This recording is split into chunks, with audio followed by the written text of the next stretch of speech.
নমস্কার, কেমন আছেন সবাই? মানসীর দিনলিপির নতুন একটি ভ্লগে আপনাকে স্বাগত জানাই।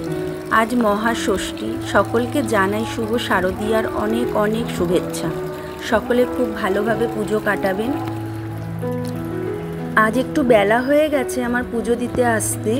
অন্যান্য দিন তো শ্বশুরমশাই সকালে এসে গোপালকে জাগিয়ে পুজো দেয়, তা উনি গেছেন ওনার ছোটো মেয়ের বাড়ি, সেজন্য আজকে আমার একটু বেলাও হয়ে গেছে পুজো দিতে।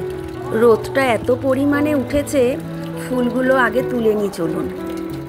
ফুল তুলতে তুলতে একটা এক্সট্রা পাওনা আমার হলো, সেটা হচ্ছে আমাদের পাড়ায় যে পুজোটা হয় সেখানে ব্রাহ্মণ যে মন্ত্রপাঠ করছে এত সুন্দরভাবে স্পষ্টভাবে কানে আসছে, কি সুন্দর যে লাগছে শুনতে, কি আর বলবো। এই দেখুন, হলুদ পদ্ম ফুল গাছটায় এখন থেকেই ফুল ফোটা অনেক কমে গেছে। পুজোর আগে এত পরিমাণে ফুল দিয়েছে, আর এখন পুজো চলে এসছে, এখন ফুলের সংখ্যা গেছে কমে। আর এখানে এই দেখুন, আমাদের কাগজি লেবু গাছটায় কতগুলো লেবুর কড়া পড়েছে। শেষ অবধি কটা লেবু পাবো তার নাই ঠিক।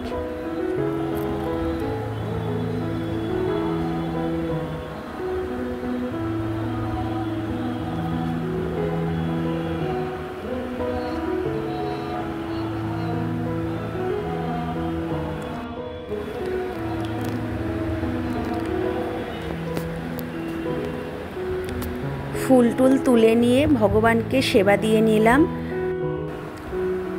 যাই হোক, মহাষষ্ঠীতে গোপালকে এবং ভগবানকে আমি নতুন বস্ত্র পরিয়েছি। সকলে একবার ভগবানকে দর্শন করে নিন। আজকের পোশাকে ভগবানকে কেমন দেখতে লাগছে সবাই জানাবেন।